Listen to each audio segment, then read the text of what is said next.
Welcome back, sweet one. Let's read a Clifford story together today. Clifford the Big Red Dog. It's pool time. It was a beautiful day at the Birdwell Island pool. Emily, Elizabeth, Clifford, and all their friends were enjoying a fun morning of swimming. "Clifford, be a big red car wash again," said Emily Elizabeth. "Oh, woof," barked Clifford. Emily Elizabeth knew that meant, "You got it." "The pool is so much fun," Samantha giggled. "Clifford makes the biggest splashes." "Speaking of making a splash," said Emily Elizabeth, "guess what? I'm taking the test to earn my cool kahuna badge at the pool this weekend." "What do you need to do to earn it?" asked Pablo. "First, I have to swim across the pool doing 3 different strokes," Emily Elizabeth explained.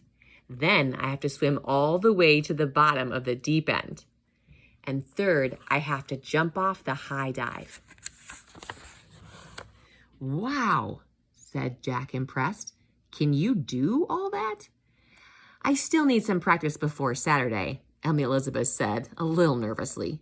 "Don't worry," said Samantha. "You're going to ace that test." "We will be your coaches," Samantha told Emily Elizabeth. "We will help you practice." "We can turn it into a game," added Pablo. "Wow," said Emily Elizabeth. "That's a great idea." "Woof, woof," barked Clifford. He thought that sounded like a great idea, too. "How can we turn the first challenge into a game?" asked Emily Elizabeth.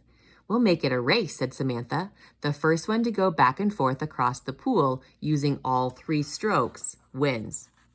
Emily Elizabeth and Samantha swam across the pool as fast as they could.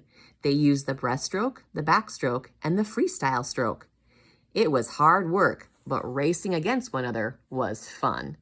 Clifford wanted to race too, but the big red dog strokes were a little too big for the pool. "What's next?" Emily Elizabeth asked, dripping wet. "We set up a treasure hunt for you at the bottom of the deep end," Jack said excitedly. "Cool," Emily Elizabeth exclaimed. "I will be a mermaid on a quest." Emily Elizabeth took a deep breath and dove underwater. It was tricky making it all the way to the bottom, but pretty soon she had collected all the treasure. "Can I try too?" Clifford asked Emily Elizabeth. Emily Elizabeth giggled. "You're too big to be a mermaid, Clifford, but you could be a big red sea monster." "Big red sea monsters love stealing magical pool treasure," Clifford said. The friends weren't sure how to make the high dive into a game. Only one person is allowed up at a time. Only one person is allowed up at a time, Pablo pointed out. "We will cheer you on from the bottom, like you're an Olympic diver." Emily Elizabeth looked nervous. "It's kind of scary up there all alone," she said. "I've got an idea, Emily Elizabeth," said Clifford. "I can stand next to the high dive while you jump. That way, you won't be alone." "You're right," said Emily with a big smile. "You are as tall as the high dive."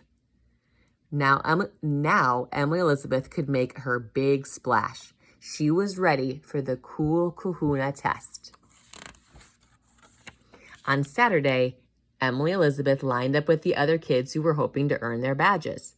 "You've got this," said Miss Ellerby. "Just remember how you practiced."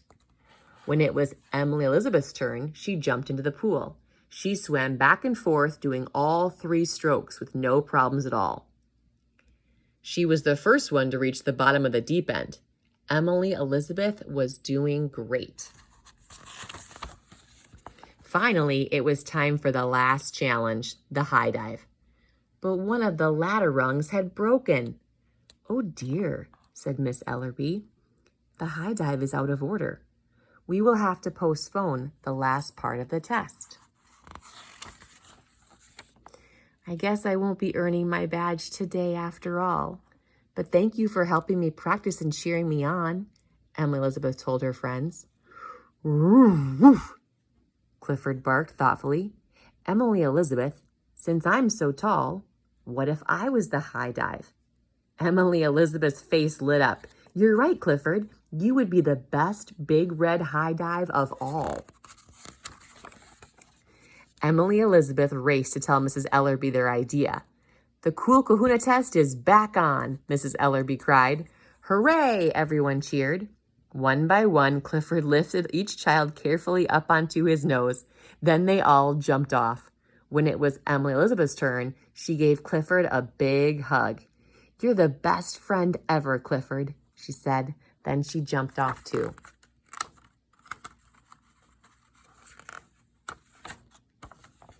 Emily Elizabeth had earned her cool kahuna badge. "I couldn't have done it without all of you," she thanked her friends. "Woof," Clifford agreed. Together, they had made the biggest splash of all. That was so wonderful that Emily Elizabeth's friends and her best friend Clifford rallied around her to help her achieve her goal. They were acting like real friends. So our gold nugget is, where I can, I help my friends achieve their goals. Can you put your hand over your heart and say it with me? Where I can, I help my friends achieve their goals. How wonderful that they band together. And that's what real friends do. So we want to look to be that type of friend. And we also want to look for others who are that type of friend as well. I hope you enjoyed this story. It's kind of nice because it's getting hot out there. So you will probably be going to a pool with your family or your friends, and hopefully you and your friends can have as much fun as Emily Elizabeth and her group of friends had together. Thanks so much for joining me here today, and I will plan on seeing you back here tomorrow.